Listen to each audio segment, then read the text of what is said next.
नमस्कार, मी दिव्या उरकट साम संजीवनी या आरोग्य विशेष कार्यक्रमात तुम्हा सर्वांचं स्वागत।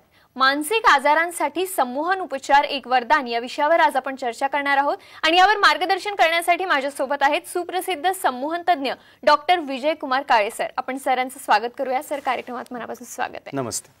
विजय कुमार काळे हे 12 वर्षांपासून ते संमोहन क्षेत्रामध्ये कार्यरत आहेत। आजपर्यंत हजारो लोकांनी डॉक्टर विजय कुमार काळे यांच्याकडून संमोहन उपचार घेऊन स्वतःच्या मानसिक आजारातून मुक्तता करून घेतली आहे।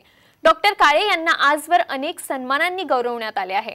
Mahatma Jyotiba national award, doctor Babasaheb Ambedkar international award, international star creative award, pride of Hindustan award, Asia iconic international award, जीवन आरोग्य पुरस्कार, महाराष्ट्र व गोवा सरकारकडून संमोहन रत्न पुरस्कार अशा अनेक राष्ट्रीय व आंतरराष्ट्रीय पुरस्कारांनी गौरवण्यात आले आहे।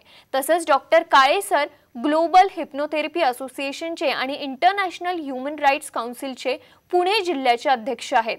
डॉक्टर विजय कुमार काळे यांची संमोहन क्षेत्रातील उत्स्फूर्त, अलौकिक व उल्लेखनीय कामगिरी पाहून ग्लोबल ह्यूमन राईट्स काउन्सिलच्या वतीने इंटरनॅशनल युनिव्हर्सिटी तर्फे ऑनरेबल PhD इन हिप्नोथेरपी संमोहन क्षेत्रामध्ये सन्माननीय डॉक्टरेट पदवी देण्यात आली आहे।